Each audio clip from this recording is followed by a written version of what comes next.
ada nih, kita bisa mengenali warna urin ternyata Kak Bekti. Itu tanda dari salah satu penyakit katanya gitu. begitu. Oke deh, mau tahu cepetan yuk kita lihat yuk. Ini dia.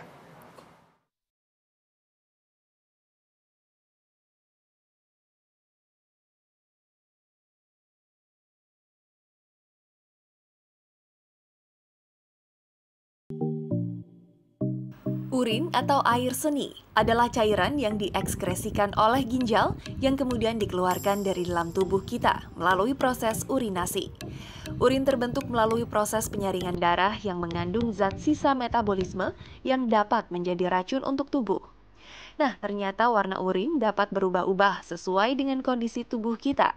Hal itulah yang membuat warna urin kerap digunakan untuk mendeteksi berbagai jenis penyakit yang ada di dalam tubuh kita. Berikut penjelasannya.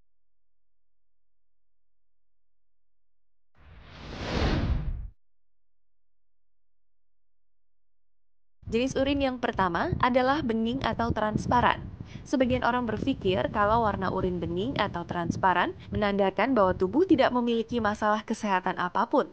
Namun, warna tersebut sebenarnya adalah sebuah tanda yang dikeluarkan tubuh ketika Anda meminum terlalu banyak air. Minum berlebihan bisa membuat kadar natrium dalam darah tidak seimbang. Keadaan tersebut dikenal dengan istilah overhidrasi. Overhidrasi membuat sel tubuh membengkak. Dalam taraf yang parah, pembengkakan bisa terjadi pada sel otak dan menyebabkan pingsan, koma, bahkan kehilangan nyawa.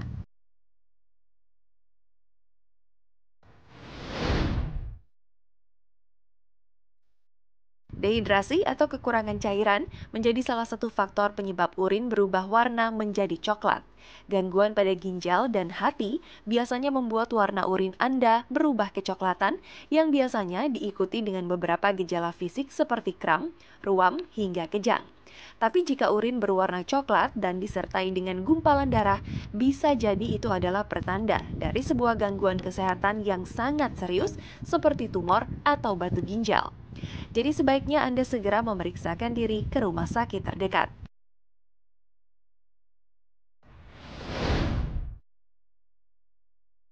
Selanjutnya adalah urin yang berbusa. Air seni yang berbusa, kalau dalam frekuensi yang jarang, sebenarnya busa pada urin muncul akibat urin yang terlalu pekat dan bukan pertanda dari sebuah gangguan kesehatan. Tapi ketika busa pada urin muncul terus-menerus, bahkan masih muncul ketika sudah disiram, maka bisa jadi tubuh Anda mengalami penyakit serius seperti ginjal bocor atau proteinuria. Protein urea atau albumin urea merupakan sebuah kondisi di mana jumlah kandungan protein di dalam urin melebihi ambang batas normal dan akhirnya terbuang lewat air seni. Nah, cara yang paling lazim digunakan untuk mencegah keadaan tersebut adalah dengan minum cukup air.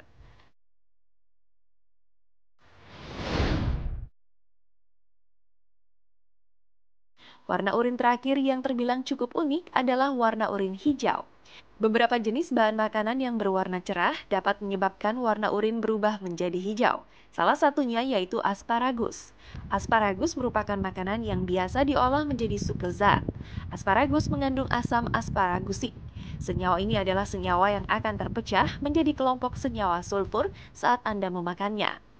Nah, ketika senyawa tersebut masuk ke dalam urin, maka warna urin akan berubah menjadi kuning gelap atau kehijauan.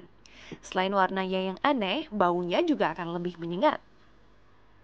Selain asparagus, bakteri Pseudomonas juga menjadi salah satu penyebab urin menjadi berwarna kehijauan. Sedangkan urin berwarna biru bisa dipicu akibat reaksi tubuh pada sejumlah obat-obatan.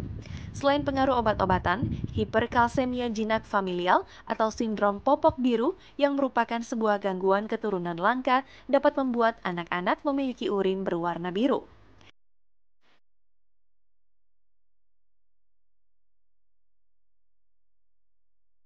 Nah, semoga penjelasan tadi cukup bermanfaat.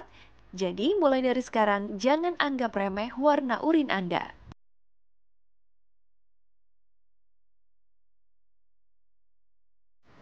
Nah, itu Ya, dia ya, tadi warna-warnanya bisa macam-macam kalau misalnya kita buang air kecil, dan itu bisa menandakan kondisi tubuh tertentu ya dok ya, ada Bisa. dehidrasi atau mungkin terlalu banyak minum malah ya dok ya. Ya.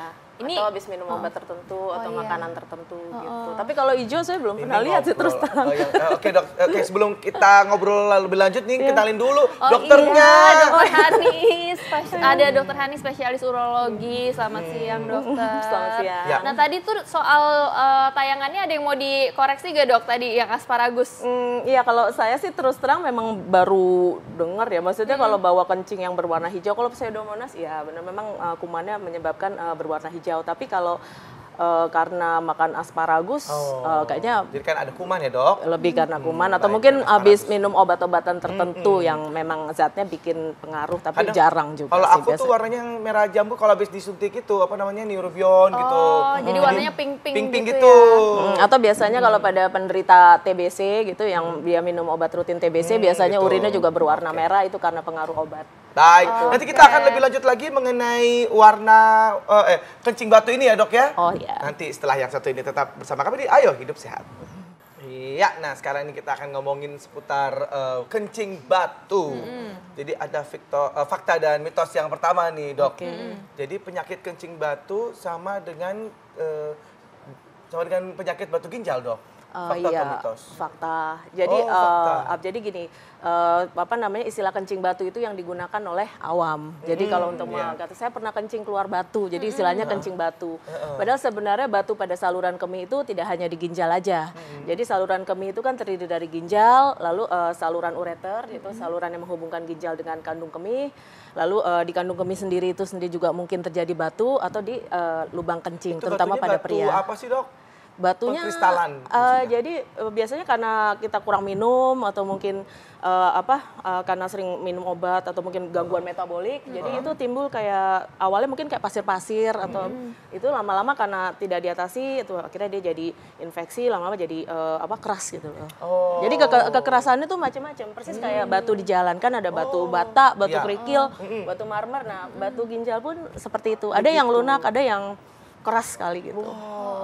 Dan beda-beda ya dok ya berarti ya. Iya. Ini ada lagi nih dok, katanya sering nahan pipis nih. Ini yang menyebabkan kencing batu nih dok, fakta atau mitos? Fakta. Jadi salah satu penyebab tertimbulnya batu saluran kemih itu karena sering menahan kencing itu. Jadi mudah terjadi radang kandung kemih ya. Jadi akibat infeksi yang berulang itu lama-lama dia timbul batu. Oke, berarti nggak boleh tuh ya nahan-nahan kencing. Ya paling kalau umpama nih lagi di jalan tol, lagi mudik, lagi macet, umpama kayak gitu diusahakan kalau bisa mampir di rest area untuk pipis. Jadi kalau ya mungkin kalau nahannya sampai 3-4 jam nggak apa-apa, tapi kalau sampai seharian benar-benar ditahan. Itu sakit banget itu dok, nggak bisa juga dok kayaknya itu dok. Iya. Nah, ini ada yang bilang nih dok, katanya mengatasi kencing batu dengan rutin berhubungan seksual dok. Itu fakta atau mitos dok? Mitos. Tapi nggak dilarang sih kalau orang mau berhubungan seksual gitu. Iya betul. Bukan alasannya karena mencegah kencing batu gitu. Nggak ada hubungannya sih sebenarnya. Jadi nggak ada hubungannya sama sekali. Mungkin kan siapa tahu dari itu bisa jadi lancar dok gitu kan. Gitu. Batunya jadi hilang karena ya itu dok. Lancar berpikirnya iya gitu. Jadi rileks mungkin ya dok. Iya. Oke. Ini ada lagi nih dok, ini katanya jika pernah mengalami kencing batu akan rentan lagi terkena kencing batu lagi nih dok. Ini fakta atau mitos? Oh fakta. Kenapa tuh dok? Jadi kan itu tadi sebabnya batu ginjal kan macam-macam ya, bisa karena sulit kencingnya sulit gitu. Biasanya kalau laki-laki itu karena prostat atau karena infeksi berulang, terutama kalau pada wanita. Jadi kalau dulu dibilang katanya wanita sama laki-laki, dulu katanya lebih banyak laki-laki, sekarang sih kansnya sama, hampir 50-50. Oh gitu. Nah bisa juga karena mungkin gangguan metabolisme. Jadi umpamanya nih udah punya asam urat, ada gangguan fungsi ginjal, terus ada kencing manis. Nah itu bisa saja umpama nih sekarang dioperasi, tapi karena dia tidak memperbaiki pola makannya atau pola hidupnya, ya mungkin bisa aja kambuh dalam waktu setahun 2 tahun. Oke, berarti kalau misalnya udah sembuh harus langsung tetap ganti pola kontrol hidup. hidup dan juga check up ya dok ya. Iya, kontrol berkala gitu. Nah ini kalau ini saya nih sendiri nih dok, sering anjang-anjangan gitu dok, abis pipis udah nih selesai, tapi abis itu pengen pipis lagi, tapi kecil-kecil sedikit-sedikit gitu loh dok. Jadi kayak anjang-anjangan kita pengen pipis apa enggak, tapi ya itu rasanya.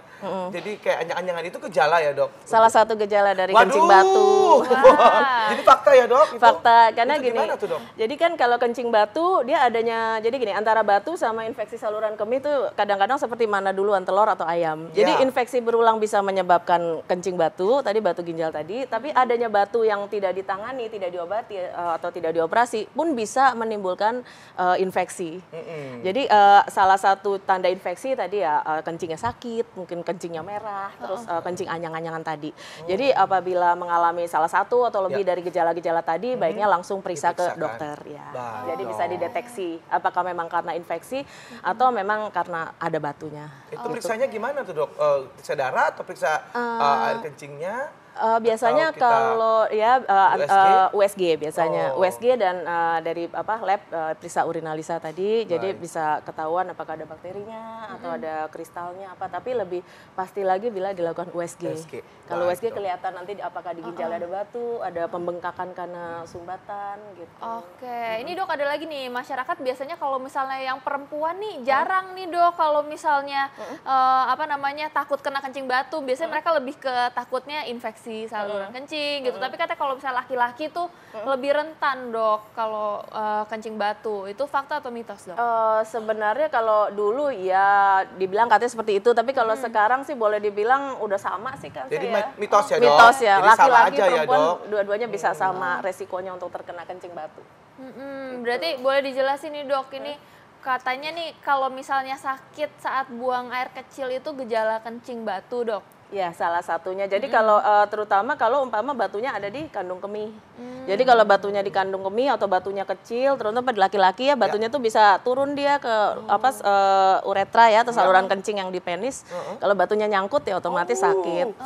Aduh, itu diapain tuh nanti dok kalau turun kayak gitu ya harus diteropong. Kalau batu ya kita teropong. Karena sekarang kan untuk urologi untuk mengatasi kencing batu itu sekarang minimal invasif. Baik kita pakai teropong operasinya. Kayaknya ngilu banget tuh mukanya Kak Bukti. Masukin teropong lewat lubang kencing ya dibius. Wow! Tapi dibius. Dibius. Kalau yang besar sekali ya baru operasi terbuka. Jadi dikeker gitu ya dok ya? Iya. Gitu ya, jadi langsung ketemu batu langsung dihancurin. Alat penghancurnya ada di teropongnya itu. Oh, alat penghancurnya ada di teropong tersebut. Nah tipsnya nih dok untuk terhindar dari kencing batu dok? Ya tipsnya ya otomatis harus banyak minum, tapi banyak minum juga banyak minum yang terkontrol, artinya bukan yang gluk-gluk kosong. Dan pastinya bukan teh manis ya dok ya? Ada menggambar teh manis. Aku lagi ya kena deh. Tadi baru aja tadi pagi aku berantem sama istriku ngomongin gara-gara air putih sama teh itu tadi. Aku suka banget teh soalnya dok. Akhirnya dok. Bagusnya ya air putih. Ya tapi tidak dilarang sih teh gitu.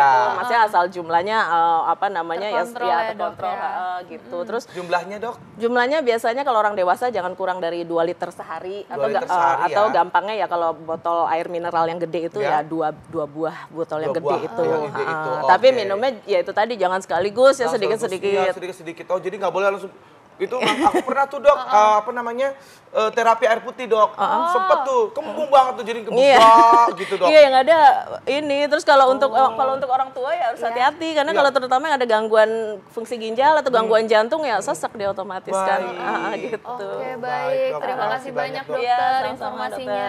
Ya sama-sama. Nah kita nggak terasa nih udah hampir 60 menit menemani pemirsa di rumah dan udah waktunya kami pamit undur diri. Jangan lupa saksikan terus Ayo Hidup Sehat setiap hari Senin sampai Jumat jam 1 sampai jam 2 siang live di TV One. Dan kalau Anda lewati live kali ini, jangan khawatir. Anda bisa saksikan juga di viva.co.id dan juga di TV One Connect. Saya Indra Bekti. Saya Dr. Sheila Salsabila. Indonesia, Ayo Hidup Sehat.